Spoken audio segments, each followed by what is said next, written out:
Hello everyone, myself Dheeraj Kaushik, social science teacher. Welcome to my channel. आज इस video में मैं आपको ज्योग्राफी के सिलेबस में लाइफलाइन ऑफ नेशनल इकोनॉमी, ठीक है, आज का जो हमारा टॉपिक है लाइफलाइन ऑफ नेशनल इकोनॉमी है। आपका जो ज्योग्राफी का सिलेबस है 10th स्टैंडर्ड में, उसमें ये बहुत इंपॉर्टेंट लेसन है। इसके अलावा किसी भी अगर हम कंपटीशन के अकॉर्डिंग भी देखें तो ये एक ऐसा लेसन है जिसमें जनरल नॉलेज की बहुत सारी चीज़ें हम लोगों के लिए छिपी हुई हैं। तो अगर हम इस लेसन के टाइटल के अकॉर्डिंग बात करें तो हमारा जो लेसन है लाइफलाइन ऑफ नेशनल इकोनॉमी, यानी किसी भी देश की जो राष्ट्रीय अर्थव्यवस्था है, ठीक है ना, तो उसके लिए हम किन चीज़ों को एक जीवन रेखा के तौर पर अप्लाई कर सकते हैं। तो देखिए, किसी भी कंट्री में अगर आप देखेंगे ऑलराउंड डेवलपमेंट की अगर हम बात करते हैं तो 3 फैक्टर होते हैं बेटे मेन। सबसे पहले transport, then after communication and finally trade. ये 3 ऐसे एस्पेक्ट हैं जो किसी भी कंट्री को आगे ले जाने का काम करते हैं। इस वीडियो में जो मैं आपको बताऊंगा, आज हम ट्रांसपोर्ट का जो टॉपिक है उसको डिस्कस करेंगे और उसमें भी रोड ट्रांसपोर्ट के बारे में जो है हम लोग बात करेंगे।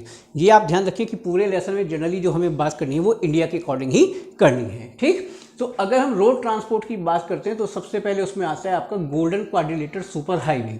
बेसिकली ये 6 लेन हाईवे होते हैं और इंडिया के जो डिफरेंट मेजर सिटीज़ हैं, चाहे वो दिल्ली है, चाहे मुंबई है, कलकत्ता है, आपका मद्रास है, उनको इंटरलिंक करने के लिए ही इस तरह के जो है हाईवे बनाए जाते हैं। नेशनल हाईवे अथॉरिटी जो होता है उसकी ये जिम्मेदारी है कि वो इन हाईवे को मेंटेन करने का काम करता है। उसके बाद अगर हम बात करते हैं नेशनल हाईवे की, तो जनरली जैसे आप जानते भी होंगे कि इंडिया का जो सबसे हिस्टोरिकल जो है नेशनल हाईवे माना जाता है, that is national highway number 1, जिसे हम शेरशाह सूरी मार्ग के नाम से भी जानते हैं और एट प्रेजेंट हम इसे दिल्ली से अमृतसर के बीच में जो है काउंट करते हैं। एक और चीज़ हाँ मैं आपसे ज़रूर पूछना चाहूँगा कि आप प्लीज़ मुझे कमेंट करके ये ज़रूर बताना कि बनारस से कन्याकुमारी तक का जो नेशनल हाईवे है उसका नंबर क्या है और उसकी टोटल लेंथ क्या है। इसके अलावा अगर हम बात करें तो नेशनल हाईवे में जनरली हम देख सकते हैं कि ये वो हाईवे होते हैं जो इंडिया के जो मेजर सिटीज़ होते हैं उनको नेशनल कैपिटल के साथ जोड़ने का काम करते हैं, ठीक है ना। उसके बाद अगर हम बात करते हैं जो स्टेट हाईवे होते हैं वो क्या करते हैं, वो डिस्ट्रिक्ट हेडक्वार्टर्स जो होते हैं आपके, उनको स्टेट कैपिटल के साथ जोड़ने का काम करते हैं।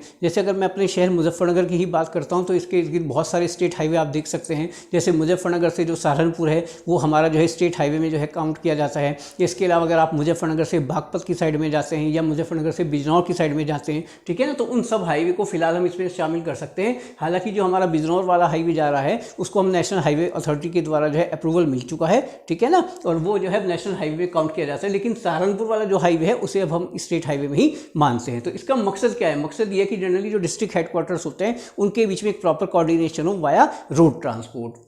देन आफ्टर अगर हम बात करते हैं डिस्ट्रिक्ट रोड, डिस्ट्रिक्ट जो रोड होती है किसी भी जिले के अंदर जितनी भी सड़कें होती हैं जनरली उनको जो मेंटेन करने का काम करती है वो वहाँ की जो जिला परिषद है उसके द्वारा किया जाता है। मान लीजिए मुजफ्फरनगर डिस्ट्रिक्ट है तो उसके आसपास के जो ग्रामीण क्षेत्र हैं उनको जो जोड़ने का काम करेगा वो कौन करेगा? वो आपका जो है डिस्ट्रिक्ट रोड करती है और ये काम जो है जिला परिषद के द्वारा किया जाता है। देन आफ्टर अगर हम बात करते हैं अदर रोड्स में जैसे जो ग्रामीण क्षेत्र हैं उसमें जो ऑल वेदर रोड हैं उनको हम शामिल कर सकते हैं। जैसे प्रधानमंत्री ग्राम सड़क योजना जो है श्री अटल बिहारी वाजपेयी के द्वारा जो है शुरू की गई थी उसको हम इस पे जो है जोड़ सकते हैं। इसके माध्यम से कोशिश ये की गई थी कि जो भारत के जितने भी ग्रामीण क्षेत्र हैं उनको शहर के साथ जो है प्रॉपर वे में जोड़ दिया जाए।